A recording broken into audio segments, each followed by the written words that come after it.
Map 14 here. Today we are looking at the Kindle lineup from Amazon. Each Kindle device is awesome in its own respect. We are missing one of the siblings though, the Kindle Basic device for $50. You don't really need to know about that, so we'll just shove that off to the side, especially since I don't own one. But I will tell you the prices for each of these devices. Did that rhyme? It did.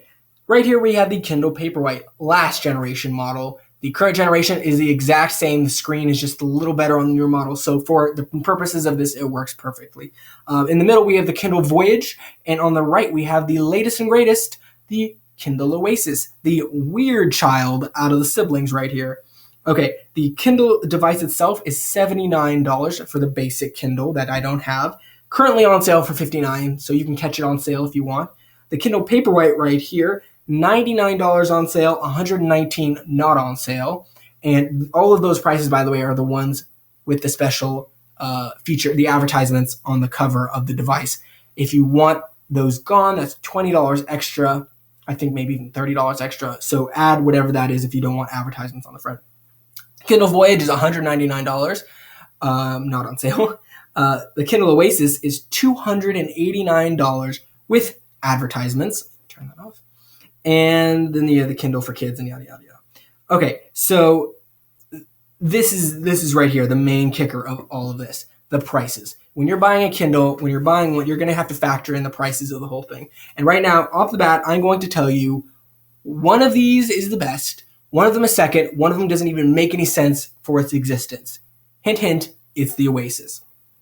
Don't make sense, son. You don't make any sense. You don't make sense why you exist. I'm sorry for telling that to the Kindle, but you don't need to exist. These three devices are all awesome. Do you know why, though? It has nothing to do with the quality of their build. Well, it does, but also they're Kindles. They're Amazon Kindles. The features they have are amazing. My first ever Kindle was a Paperwhite. I loved it. The features were amazing. The quality of the device was amazing. Even holding it in my hand now, I'm like, this is an e-reader. Just everything was great about it. The way this text looked, the customizations, everything. I love this device. Then, when the Voyage came out, I was like, who's going to pay $200? $200 plus the $20 for a device to read ebooks. I don't understand the point of this. I bought it to review it and was going to return it. And I kind of fell in love with it. It's an amazing device. I love it. It's like the premium version of the Kindle Paperwhite. And the build quality is great. It has a glass screen versus the plastic screen on the Paperwhite. And it's flush with the device. So there are no ridges except maybe the corner ones, but those don't really count. So anyways, this device is awesome. I love it. And then we come along to the latest and greatest, the child that came out most recently, the Oasis. Now, what is the difference between this and a previous model? The difference between the Paperwhite and the Voyage is the glass screen, the adaptive light that adjusts no matter what lighting environment you are in. The buttons on the side, that is the difference between these two devices. There is a large difference why you would choose between these two. One is more premium, has a few extra features. It's worth the extra $40 or $50, $60, I think, actually. I might be wrong on all these prices, what I'm saying right now, but this is worth the hike, in my opinion, of prices. This here is almost $400. With advertisements, $420. Excuse me? That is not my kind of, actually, I'm checking real fast because I don't want to be wrong about that. I was wrong about the $420. It's $289. Just making sure. Ignore me. So it is about $320 without advertisements. No, thank you. Not on my watch. Now, you're like, all right, William, whoa. What is the difference between that and the Voyage? There is a reasonable reason for this to be the low-end model compared to the Voyage. There were features, there were accessories, there were things that made this worth the extra price. You are correct. So it would make sense if Amazon's making it a more expensive model, there have to be reasons for this to exist in the real world, right? Wrong. The two main draws, here's the box for it. Everything on the back applies to the other devices. 4 gigs, Wi-Fi. Wi-Fi is a feature now. Daylight readable, 300 ppi touch display, built-in light, page turn buttons, and a charging cover. Now, the page turn buttons technically apply to the Voyage, not the Paperwhite. And the charging cover only applies to this. But that's not really a feature. Like, the original Kindle the one with the keyboard, had a charging cover. You could buy it for it. That wasn't an extra feature. They didn't say, hey, there's a charging cover for this. That's why you should buy it. No. This device, the only thing that makes it special is how thin it is. And the funny part is it's about as thick and the thickest part of the Voyage. Here are the two devices. Oasis, Voyage. Let's see if you can see. You can definitely see, it has a glossy thing so it's harder to tell, but there you can definitely see that one is thinner than the other. There you go. But is that really a reason you'd go for it? And the best part is the battery life that they brag about. They said it has months of battery life on the Oasis. The reason they can say that is because it comes with a charging cover. When it is attached, makes it as thick, if not thicker, than the Voyage or the Paperwhite, which is kind of funny. I mean, they're like, oh, this is a really crazy thin device. It's crazy. But with the case, it takes away the craziness and makes it the normal size of a device. Just no. I really like the case. The cover's great. It's magnetic. It has extra battery life. I like all that stuff. But is it worth the $120 more? No, it is not, in my opinion at least. Let's go over some of the stuff real fast, the differences between these two devices. There are not many. It will not take long to go over this. The build quality is almost exactly the same. The only thing I don't like about the Voyage is the plastic top cover right there. Super fingerprint magnet. I don't see the point of that personally, and it does take away from the premium quality that the Voyage already has. Besides that, it is a glass display. It has 300 ppi, same as the Oasis, and these both have the same technology in their screens, except the Voyage does have one feature over the Oasis. The Voyage has an adaptive screen. I'm trying to see, there's a little sensor. I can't find it, but there is a sensor built into the front of the Voyage that when you're in a dark room or outside, the light will adjust if you have that feature turned on. That's a great device. That's a reason to buy the Voyage over the Paperwhite. But it's also a reason to buy the Voyage over the Oasis, because the Oasis does not have an adaptive light sensor. You're paying $100 more, but you're not getting that feature? That doesn't make any sense. That just is one of the many things that does not make sense about this device. Next up, this has page turn buttons. This here has page turn buttons. But the page turn buttons on the Voyage, if you can see, it is a glass display. They are force touch, I like to call them. They are buttons that, I think they call them page press buttons or something. You have to press in and make an effort. You can change the settings to how much you press, but there really is no feedback, a vibration maybe, but that's about it. There is no way to tell you're pressing. They are not physical buttons that you can press. Versus the Oasis, which does have, if I can show it on there, 2 buttons on the top for page turning. I actually enjoy that. I like the physical buttons versus the weird buttons on here. But is that a reason for $100 more? No, it is not. Another thing about this device is the form factor. It's very thin and it's crazy light in your hand, but it's not that much lighter than the Voyage, especially when the case is on it. It's actually more heavy than the Voyage. Weird.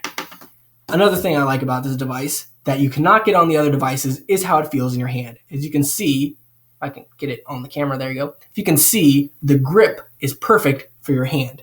When you have the buttons right there, I can imagine sitting back, pressing like this, turning pages. It works great. It feels great. With this device, you can do the same, but your finger's going to overlap onto the screen, so you're going to have to be a little more tactful with the way you're holding your device. This is the Voyage, by the way. So I still don't mind having to tap the screen to turn pages or tapping the buttons on the side. I don't mind that. So for the extra money to have buttons that I can fit my whole hand on the side panel, not really a selling feature in my opinion. This is nice, by the way, feature, since they are doing only buttons on the right side. You can flip the screen and it flips over. So if you're holding it in your left hand, you can use it that way too. So that is nice. But like I said, not really the point. The devices have the same storage space, same technology, same features. All of these technically have the same screen inside of them. The only difference is these two, the Voyage and the Oasis, have a glass screen. That is really the only difference besides the Paperwhite. So ignoring the Paperwhite, these two are the exact same devices with, in actuality, the Voyage has a feature that the Oasis does not have, and you're spending less money on the Voyage. So in my opinion, this is my complete end of this review right here comparison. I'm telling you, if you're going to have to choose between these three and you're really having a struggle deciding, go with the Voyage. It is, when it first came out, all the reviews were saying it is the reader's e-reader. If you love books, just love reading, this is the device for you. When the Oasis came out, Amazon tried to say that about this. If you love reading, if you love the experience, this is the device for you. And I can see where they got that. When you're holding it in your hand, when the buttons are like this, the square screen that is a good size, they just think that this is the way you're going to read books. I have to disagree. This is the e-reader for readers. This is the e-reader for readers who have a little extra money and don't mind losing the adaptive lighting feature, which technically is a thing readers would need. So I do not get this device. It is a nice concept device. It looks actually, if you see car websites, they have like a little option where it's like, you can look at our concept cars that probably will never come out. They're all weird and wonky looking. BMW even has a car that's supposed to morph and change shapes. You're like, whoa, that's crazy. It's probably not going to happen anytime soon. This is that type of device. This is something they would have shown and said, hey, here's a preview device. I am 90% sure if they had said, hey, everybody, look, this is a device that we're working on. It could come out, maybe, we don't know. What's your opinion? People would say, how much is it? They'd say $400 or, $300. And they'd be like, no, what? No. So, my opinion, if you're going to have to decide between one of these, the Paperwhite is an amazing device. If you don't want to spend any extra money, if you don't mind the glass display, definitely go with the Paperwhite. They all have backlights in them. Go with the Paperwhite if you don't want to spend a whole lot of money on a device that will last you years and years and years. If you want a little more luxury in your life, go with the Voyage. The glass screen is awesome. The page turn buttons, while useful, you may not use them all the time, are great. And it just feels well made, and it's worth the premium price you pay for it. I cannot recommend buying the Voyage. I cannot recommend that at all. It is a nice device. It is definitely great. And if it was a lower price, if it was comparable to the Oasis, I would actually see this being priced cheaper because you're losing the features of the the Voyage. I cannot recommend purchasing this. I'm going to return it, like I said, because there is no reason to own this device. It's cool. It's a novelty. Show it off to friends. They're like, whoa, this is an e-reader. It's so freaky thin. That's it. That's the only reason that you would. Where's this box in the way? That's the only reason I would recommend you purchasing this, to show it off to people. And that's about it. If you're an excessive traveler, maybe go with the case, but you're better off buying a battery pack, a USB battery pack, buying the Voyage or the Paperwhite, and having the battery pack in your purse or backpack and just plugging it in to charge it. That's the same thing that this offers. That's not really a selling point, that the case is there. So, whatever. I hope you guys enjoyed this video. Like I said, my final review is, in my opinion, Voyage number 1, Paperwhite number 2, Oasis number 3. In terms of build quality, the Voyage and the Oasis are about the same. Paperwhite, of course, plastic screen, plastic case. Not really the whole idea here. But no, the Oasis loses. It has all the same features, everything as the other devices. I don't see the point of it, in my opinion. If you disagree, make sure you put a link in the comment and tell me why you disagree.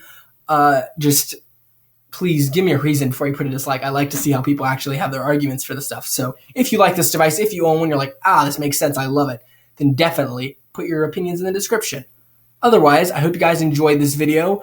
Make sure to remember to like this video if you did enjoy it, and make sure to subscribe if you want to see many more Kindle devices. I've reviewed every Kindle device of the past few years. I love them. I also upload regularly. I can't pronounce that. Whatever.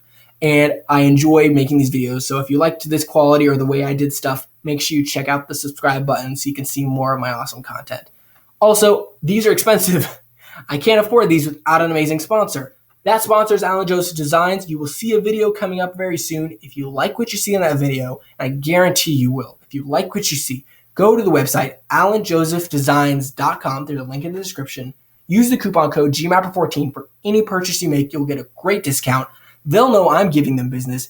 I'll get some money. You'll save some money. You'll get a great product, and you're helping a great company out, and you're helping me out. So it's just a circle, or triangle technically, of awesomeness. Make sure you do that. Check out the advertisement coming up. I'll see you guys in the next video. Adios.